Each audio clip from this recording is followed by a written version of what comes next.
I bring forth my response to the call by millions of Kenyans from across our nation who have called on us to rise to the occasion for a voice of reason and a listening ear, a right they have been denied for far too long.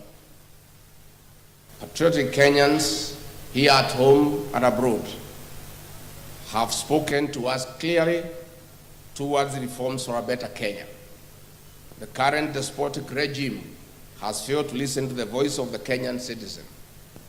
That is why our great nation is sinking under heavy and punitive taxation, poor public delivery, skyrocketing cost of living, raiding of the payslip, poor health care, bad policies, and poor governance, insecurity, pathological lies, among others. Listening to the people of Kenya, who are supreme, is a calling. Leaders must make this calling a deliberate choice and not a government favor. Active listening to the people is therapeutic, a solemn duty, and the right thing to do at any given time. Dear Kenyans, I've spent the last 6 months in my Omanyoro residence listening carefully to Kenyans who voluntarily called on me in the village. I've widely consulted Kenyans from all walks of life. I've also engaged in countless consultative meetings and debates with opinion leaders, religious leaders, the business community, Kenyans living in diaspora, the professionals, university and college students, and ordinary Kenyans. I've held countless virtual meetings. I've held countless media interviews on both national, local, and vernacular stations. I've further engaged the young people on all social media platforms, including X and TikTok. One thing is clear: Kenyans are bleeding. They have nobody to hear their cries. Kenyans have confidently told us that the socio-economic and political problems we face today are as a result of leaders not listening to them.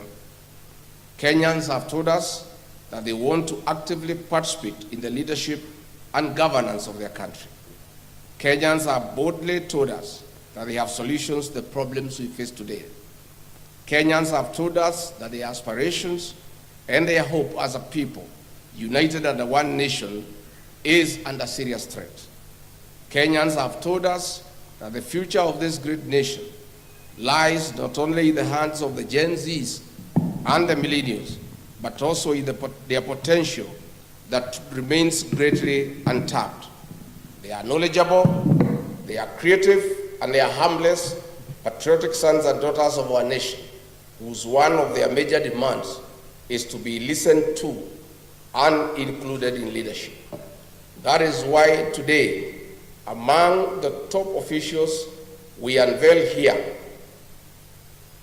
we have many of them who are millennials and Gen Zs to lead our party.